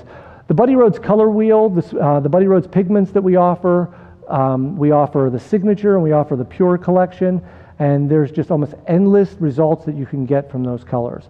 If you have any questions about integral pigments and dosing them, please take a look at the Buddy Rhodes website, the Buddy Rhodes catalog. It'll actually give you a little bit more information about that. Those are integral pigments. The topical pigments are going to be our glazes, and our glazes are effectively a liquid dispersion pigment. So it's got a pigment inside of liquid that allows you to apply it over top of your model and accentuate it. I did a video before on glazes, and I said this is not intended to change necessarily the color of your concrete. It can certainly add and change to it, but it's not intended to be a concrete paint. You don't want to cast something white and then glaze it red. You want to, start with some integral red pigment, and then if you want to pull up any accents with red, you can actually add some red glazes. There are a few other colors in the glaze family. Today I'm just going to be focusing on some umber, some yellow, black, olive, maple, leather, and white, and those are going to give me some of the base tones that I want to use to go ahead and pigment my concrete. So we're going to go ahead and go back to that other model that I had, the model that we just took out of the mold today, the casting. I do have a tendency to mix my terms, so I want to make sure that we realize this is the casting. This is not a real piece of tree here. So applying the glazes can be done in various forms. You can use a nice little sponge, you can use a chip brush, you can use different paint brushes. When you buy them in the small containers, they actually come with a little spritz bottle, a spritz pump. You can spritz them over. I'm a big fan of the chip brush. I just find that it's a little bit easier of a way for me to move the material around. Again, you want to shake them prior to using them, and that's actually going to break up any pigment that may have settled at the bottom. I recommend wearing gloves and glasses when you're working with the pigments. They can stain your clothes as well. Good tip here is to wet the surface of your concrete prior to using it. The glazes are really going to be helped out with a wet surface. And again, all of this is going to change over a day or two, but we'll go ahead and wet this surface out. What I like to do is always keep an extra piece of concrete handy as sort of a palette tester. Because what we're going to do is you can mix these, and that's what's nice about these colors. You can mix them. This is where you get more away from that science that we've been teaching, you know, the viscosity, all those terms that equal part A, the science of it can sort of be taken away, and this is where you get into the art of it. There are absolutely some rules you need to follow when it comes to working with the glazes. Again, it really helps when the base is wet. You can mix them. You can pretty much mix any of these colors to get any type of tone you want. So I like to mix a little bit of leather and maple for my wood tones. So I'll just, again, just mixing a little bit. This is where a lot of small scale tests come in. You really want to understand and identify the color you're looking for. Some of my earlier glazes were a little too orange and a little too red. So we want to make sure that it sort of looks like wood. You know, this is absolutely, like I said, this is an art and science type of situation here. Beauty can be in the eye of the beholder. I'm going to take a little bit of olive, and I'm going to take a little bit of umber, and I'm going to use this as my bark on the side, and just to get a little bit of a darker tone. They're liquid dispersion pigments. They're effectively translucent in color until they're going to be translucent. You can see right there, but they're going to retain the color. So you can move them around here. You can see the wetness is absolutely making it a lot easier to move it around here. I'm not painting this. I am moving this glaze around, and I'm allowing it to seep in the porosity of the concrete casting. You don't want to apply it too thick, because then you just start to build up, and then it does look like a paint almost. And say you don't want yellow, and they actually wipe off very nicely. You can add on top of here. The theory is to sort of let them dry, or let them at least be dry to touch before you start to add any more. But for just today's purposes, we're just going to mix a little bit of my maple leather glaze in there. And you can see now it's starting to pull some of that yellow up from the bottom. I can tell you this right now, there are some absolutely phenomenal artisans out there in the world doing this. I don't claim to be the best glazer in the land. I can hold my own. I can make things look like wood when they need to look like wood. I can make something look like a leaf when it makes it look like a leaf.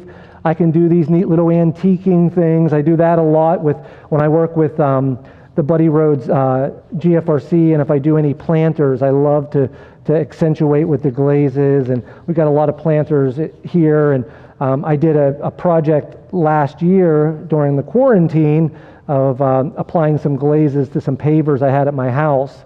And I'm a big fan of that antiquing look, and when I say that, what you can do is you can actually take this sponge that I had here. So the sponge is nice because you can actually, if you take the sponge, you can sort of dot it and blot it, and it gives little different techniques. Now this is something you may not want to do for a wood grain technique. You don't want these like different looks on them. You want it to be uniform. You don't want it to be non-uniform. But what's nice is the glazes sort of come right back to life. And just move them around and push them around. You want to allow this glaze to seep into the porosity. I definitely am like a doctor on Friday, no patience. So I really want to just start adding more and adding more. But sometimes you need to walk away from it, let it seep in, and you'll notice that it's going to dry, and it's going to be a little lighter when it dries too with the Buddy Rhodes glazes. The Buddy Rhodes glazes, there are other colors. We have blues and reds and different brighter colors. So if you're looking to do any type of logos or anything like that, you could totally do that. So here's my umber olive mix, and I'm going to actually use a different brush here. Well, I already messed that brush up, but when I come back to my yellows and maples, I'll use a different brush. So you can see I'm just sort of giving it a nice bark look, being very mindful that this material might go right on the top there, like if you have a messy hand like me. No problem, it wipes up pretty easily. The other thing is, you can actually use that as sort of some accentuation in the middle to get those knots to pull out. You can see we have that sort of like that starfish looking knot in there. There's some schools of thought that you could start with your darker tones first, and you could do this border on the outside first and then work on the inside. I, again, am the cleanest person in the concrete shop. I never make a mess. So I know that I won't drip it over top, but it's not a bad idea sometimes if you start with your edges and then you can come back in and do your lighter colors in the middle. If you don't like them, again, they wipe up pretty easily. You can usually just remove that right away. If I don't like that tone and I want to put something, maybe I want to go back to that maple look on top. You know, maybe I want all my bark to look like that. And then we could actually just put a little bit of that there. And again, moving it around, but I actually don't like that, so we're just going to wipe that up and go back to these darker tones. So on the screen right now, I'm going to ask Alex to show some examples of some glazing that has been done. This is an example of our moderator here, Adam Case, doing a wood form here. He actually has done quite a few projects at his homestead with the glazes, and he can really do a good job of some faux wood, some faux bois. So this is an example of pulling some molds off of some different barn woods and actually applying some glazes here. This next picture is actually a different application. So you see we have used chip brushes, we've used sponges. You can use high density foam rollers if you've got a very large application going on, and you can actually roll that across. This is just a phenomenal piece. You know, you'll see this a lot on social media. Is it wood? What is it? Is it wood or is it concrete? And I can tell you right now, this artisan's name is Steve Millard. He has done some phenomenal glazing. We've worked with him on quite a few projects. He can make pretty much anything look like wood, I can tell you that. He is just a master artist when it comes to these glazes. This next picture is a project that we did with Steve here to make a faux fire table. So, you know, that is something that was really, really neat that we take to trade shows. And I don't know if anybody remembers those things, trade shows, but I think they're starting to come back to life here. And we take that to trade shows, and it has vapor fire that looks like fire coming out of wood, and it loves to trick everybody's eyes. So it's a super awesome piece. Again, artisan Steve Millard did that, but he's not the only artisan out there that can do this. Again, and it doesn't have to be fake wood or a leaf. You know, you can do a lot of different antiquing and accentuating with these glazes. Some people will say it's like putting lipstick on a pig. If you don't like your casting, if you don't like the way that it looks, you can actually use the glazes to give it a little bit of a different pop or a different look or a different feel. So these glazes have a little bit of a sealer in them, but you're still going to need to seal this casting. So really, depending upon where this casting is going to end up is going to define what type of sealer you have. So again, this glaze has just, you know, it has a little bit of sealer in it, so it's going to protect from some elements. So if I put this in my office or something, it would be fine. But if I put this outside in the elements, we would definitely have an issue over time with the glazes, you know, basically coming off, and the concrete potentially getting stained from the weather, from sun, heat, rain, which is why concrete always needs to be properly sealed. And that's why I'll ask you to join me next time on my sealing. No, we're going to jump into sealing. That is something I like to do. What we've done today is effectively an abbreviated version of our mold making for concrete class that we do here in Macungie, Pennsylvania. It's Smooth On headquarters. Last year we were prepping for one, unfortunately, when the COVID clamps came down, so we were unable to do any in-person training here, which is why, as with everyone else in the world, we've adapted and overcome, and we're doing these YouTube live presentations. But there is nothing can take away the act of doing this yourself in a live setting. So when we do these Smooth On mold making for concrete training sessions, basically everything that we're covering here today is covered. You get to make your own mold, you get to cast concrete in the mold, you get to work with the glazes, you get to work with sealers. So that's sort of where my joke with the sealers came from. People always ask when the sealers are going to be discussed, and I always say on the 4th day, and they say, but this class is only 3 days, and I say exactly. And the reason being is sealers are have a tendency to be known as the Achilles heel of any project. So in the interest of time today, I'm not going to continue to finish glazing this. I think you've got a pretty much an idea of mixing the glazes, adding the glazes. You can cut them with water. There is a little bit of a sealing property in them, but not fully sealed. Wetting the surface is very good. You can wipe that off if you don't like it. Shaking the bottles, application with a chip brush, sponge, the spritz bottle that it comes with.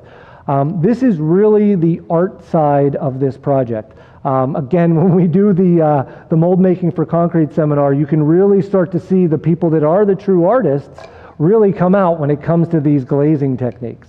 So what I'm going to do now is I'm going to shift this out of the way. Again, in the interest of time, this would take me a few more, I won't say hours, but it's going to take me a few more covers to make sure that this is properly, that the glaze is properly went into the porosity that's in this concrete casting, so that it's actually filling it. It's not just filling it on top, becoming like a paint, like I said, a coating.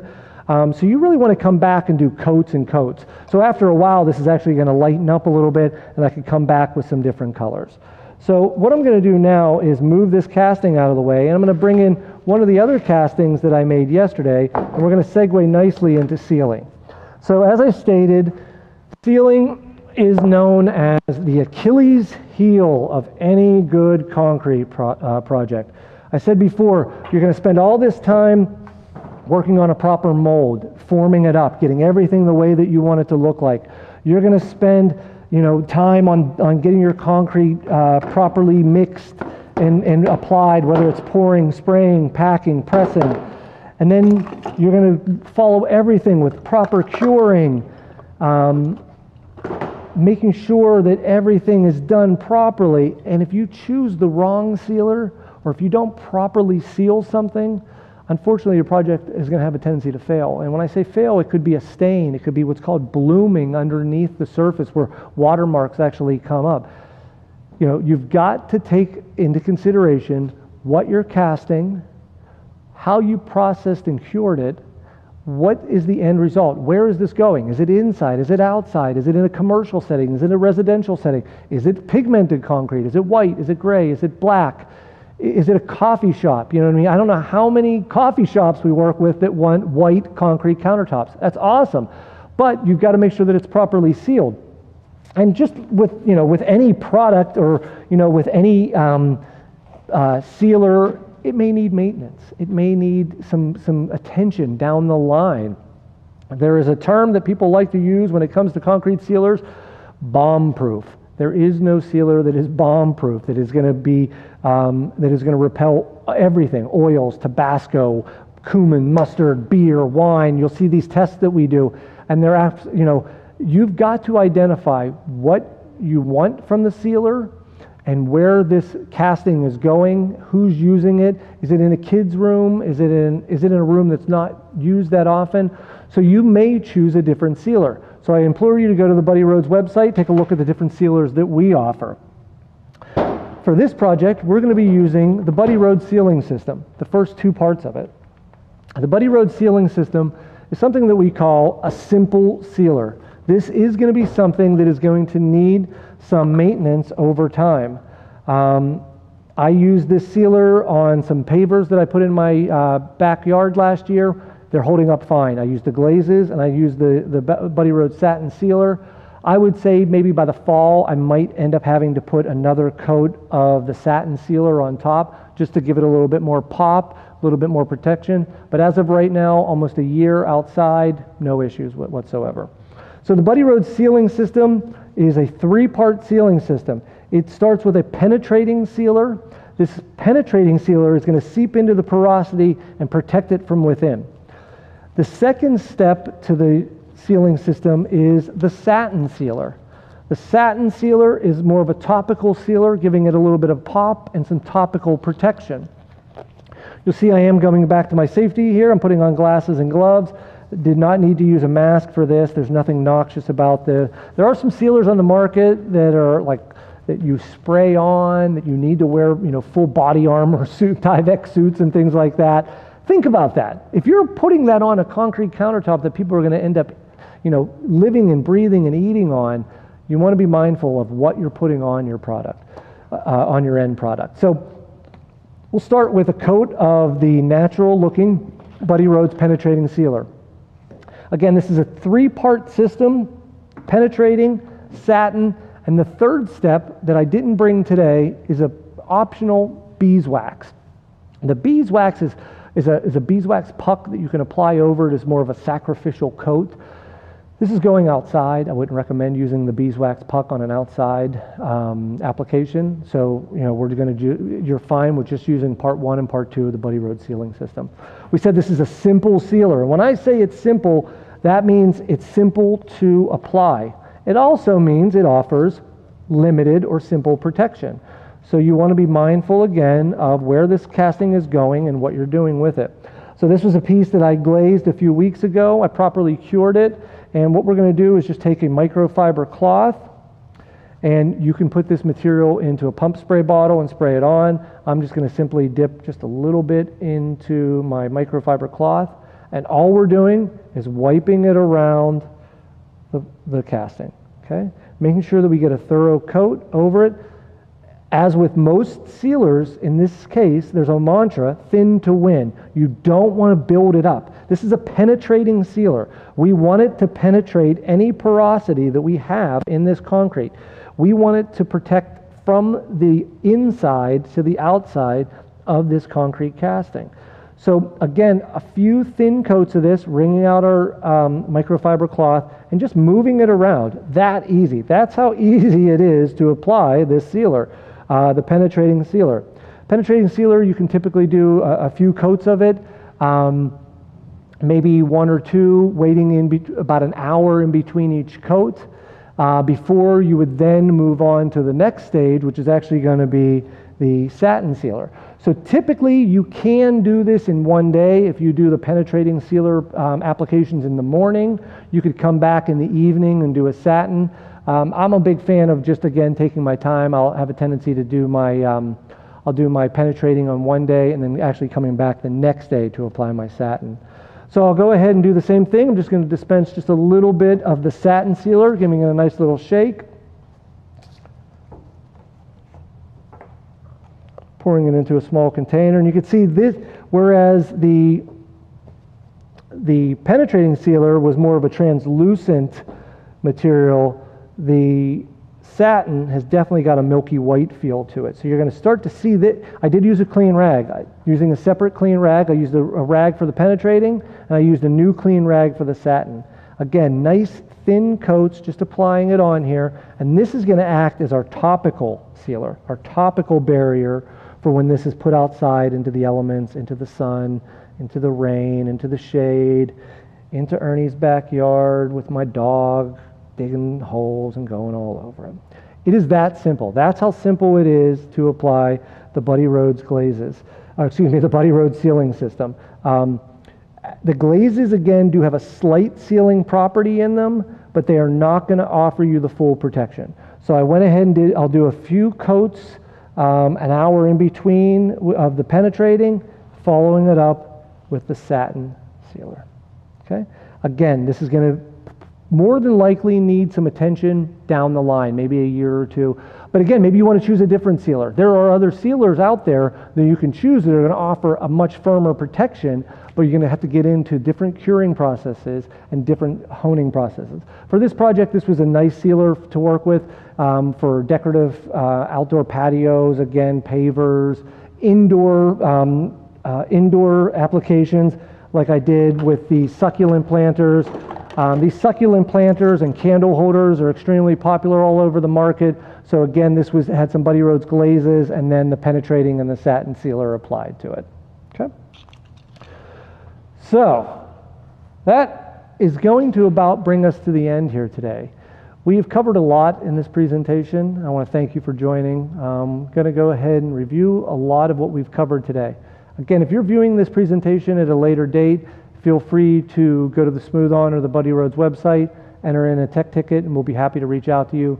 Call the tech line. We'd love to hear from you. All of us in the Buddy Rhodes team and the Smooth On Concrete team, we're out on the road visiting customers, so we'd love to hear from you.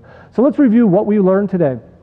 We started with our ash tree model, and we wanted to make a flat back or a block mold. So we wanted to learn which rubber to choose, and we understood choosing a polyurethane for this project was going to be the best.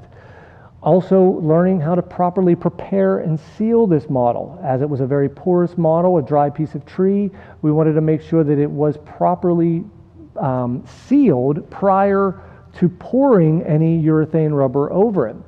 We wanted to talk about we talked about the proper techniques. I talked to you about the way that I did it at first, which was building a mold box, and unfortunately wasting a little bit of rubber. So we actually segued to the other portion, making a round mold over our model, and with the aluminum flashing.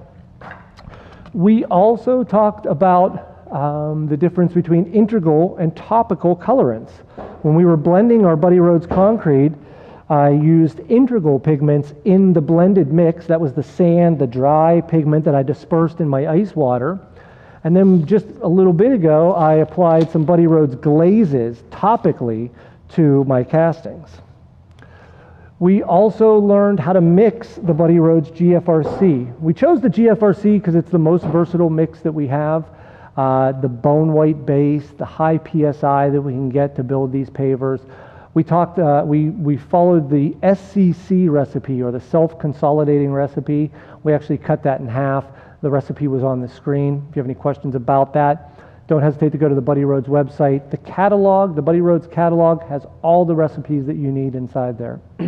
We applied the Buddy Rhodes glazes. We talked a little bit about the timing of applying them, the way to apply them, making sure that your surface is wet, applying them with either a chip brush, sponge.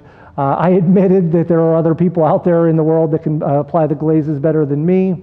And again, we touched on sealers, and again, sealers are, by no means was I glossing over that, pun intended with the sealer, but it is, there's a lot that it can be taken into consideration when you're sealing a casting, and you want to be very mindful of that. So to review the products we used VytaFlex 40 to make our flexible rubber mold. That was a 40 durometer. We used Sonite wax as a paste wax to seal our porous tree model. We used universal mold release. It's a silicone-based release agent to create the barrier in between our model and our liquid rubber. We used Aquacon form release when we cast concrete into our polyurethane rubber mold. We used the Buddy Rhodes GFRC blended mix to cast our pavers today.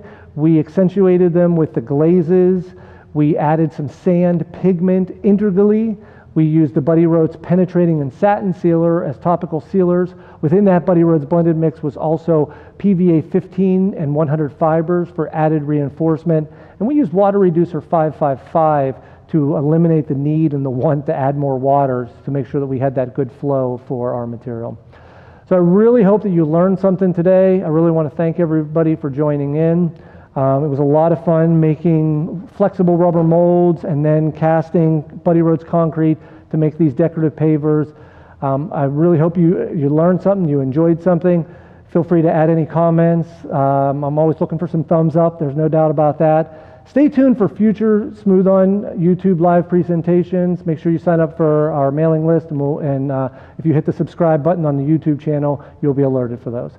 My name is Ernie Dojack from the Smooth On Concrete and Buddy Rhodes team. Thank you very much, and have a wonderful day.